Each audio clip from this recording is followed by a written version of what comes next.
Episode 12 ఆకాశ మార్గానికి దారి చూపిన ప్రకాశ కొండలు. విహాన్ నగర అంచుదాటి కొండలవైపు ప్రయాణం ప్రారంభించాడు. ముందున్న మార్గం రాతితో నిండినదే అయినా అతని చేతిలోని స్ఫటికం ముదువైన కాంతితో దారిని చూపుతోంది. దూరంగా కనిపించిన ప్రకాశం ఇప్పుడు మరింత స్పష్టంగా ఉంది. ఆ కాంతి ఆకాశం నుంచి కాదు, కొండల మధ్యనుంచి పైకి ఎగురుతోంది. మార్గం ఎత్తుకు ఎక్కిన కొద్దీ గాలి పలుచనైంది. కాని ఆ నిశ్శబ్దంలో ఒక లయ ఉంది. అది గాలి శబ్దం కాదు, అది ప్రవాహం స్పందన. కాంతి జీవి నెమ్మదిగా చెప్పింది. ఇది ఆకాశ ప్రవాహం అంచు. భూమి, నగరం, ఆకాశం మూడు ప్రవాహాలు ఇక్కడ కలుస్తాయి.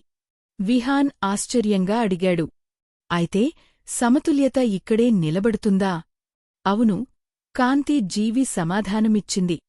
కాని ప్రవాహాలు విడిపోతే ప్రపంచాలు దూరమవుతాయి. కొండ శిఖరానికి దగ్గరగా ఒక విశాల సమతల ప్రదేశం కనిపించింది. అక్కడ రాతితో నిర్మించిన వలయాకార నిర్మాణం ఉంది. ఆ వలయం మధ్యలో ఒక ఖాళీ స్థలం. కాని గాల్లో పలుచని కాంతి త్రెడ్డులు తిరుగుతున్నాయి. అవి ఒకదానితో ఒకటి కలవబోయి మళ్లీ విడిపోతున్నాయి. విహాన్ ముందుకు వెళ్లి ఆ కాంతిని గమనించాడు. అతని హృదయ కాంతి వెంటనే స్పందించింది. మూడు దిశలనుంచి మూడు వర్ణాల కాంతి రేఖలు వచ్చి ఆ వలయాన్ని తాకుతున్నాయి. అరణ్యం నుంచి పచ్చని కాంతి, నగరం నుంచి నీలి కాంతి, ఆకాశం నుంచి వెండి కాంతి. కాని వెండి కాంతి స్థిరంగా లేదు. అది మెల్లగా విరిగిపోతున్నట్టు అనిపించింది. అప్పుడే సమతల ప్రదేశం అంచున ఒక ఆకృతి కనిపించింది. అది పూర్తిగా కాంతితో తయారైనట్టు కనిపించినా గాలి తాకితే మసకబారుతోంది. రక్షకుడా, ఆ ఆకృతి మృదువుగా పలికింది. ఆకాశ ప్రవాహం బలహీనపడుతోంది. విహాన్ దగ్గరకు వెళ్లి అడిగాడు, నువ్వెవరు?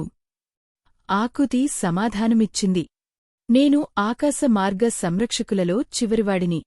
ప్రవాహం విడిపోకుండా కాపాడటమే మా బాధ్యత. విహాన్ వలయం మధ్యలోని కాంతి త్రెడ్డులను చూపిస్తూ అన్నాడు, వీటిని ఎలా స్థిరపరచాలి?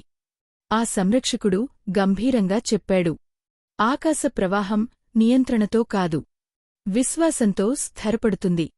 భూమి అంగీకారం, నగరం స్మృతి, ఆకాశం స్వేచ్ఛ ఇవి కలవాలి. గది నేలపై మూడు కొత్త చిహ్నాలు వెలిగాయి. అంగీకారం, స్మృతి, స్వేచ్ఛ. విహాన్ మెల్లగా వలయం మధ్యలోకి అడుగుపెట్టాడు. అతను కళ్ళు మూసుకున్నాడు. అరణ్యం ఇచ్చిన సమతుల్యతను గుర్తుచేసుకున్నాడు. నగరం నేర్పిన మార్పు పాఠాన్ని గుర్తుచేసుకున్నాడు. ఇప్పుడు ఆకాశ విస్తృతిని అనుభవించడానికి మనసు తెరిచాడు. అతని హృదయ కాంతి మూడు వర్ణాలుగా విస్తరించింది. పచ్చ, నీలం, వెండి మూడు కాంతులు కలిశాయి. వలయం మధ్యలో తిరుగుతున్న త్రెడ్డులు మెల్లగా ఒక సున్నితమైన గుండ్రటి కాంతి వలయంగా మారాయి.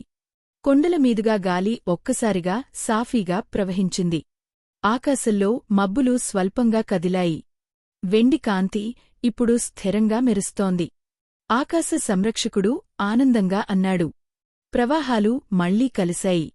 కాని ఇది ప్రారంభం మాత్రమే. విహాన్ ఆశ్చర్యపోయాడు, ఇంకా ప్రమాదముందా? సంరక్షకుడు ఆకాశాన్ని చూపించాడు. దూరంగా ఒక చీకటి గీత కనిపించింది. అది మేఘం కాదు, అది కాంతిలేని ప్రవాహం. ప్రవాహం బయటనుంచి ప్రభావితమవుతోంది. అతను చెప్పాడు, మూడు లోకాల సమతుల్యత ఇప్పుడు ఒకే కేంద్రంపై ఆధారపడుతోంది. విహాన్ చేతిలోని స్ఫటికం ఒక్కసారిగా ప్రకాశించింది. దానిలో మూడు చిహ్నాలు కలిసిన కొత్త గుర్తు ప్రత్యక్షమైంది. కాంతి జీవి మూదువుగా చెప్పింది, ఇది సమగ్ర ముద్ర. ఇప్పటినుంచి నువ్వు మూడు ప్రవాహాల వంతెన. విహాన్ లోతుగా ఊపిరి పీల్చాడు. అరణ్యం, నగరం, ఆకాశం. ఇప్పుడు అతని బాధ్యత మరింత పెద్దది. కొండ అంచువద్ద ఒక కొత్త మార్గం కనిపించింది. ఈసారి అది పైకి కాదు, దూరంగా అజ్ఞాత దిశలోకి తీసుకెళ్తోంది. ఆకాశం ప్రశాంతంగా మెరిసింది. కాని దూరచీకటి గీత నెమ్మదిగా విస్తరించింది. విహాన్ ముందుకు నడిచాడు. ప్రవాహాలను కలిపిన తర్వాత ఇప్పుడు అతను వాటిని కాపాడాలి. కొత్త అధ్యాయం ప్రారంభమైంది.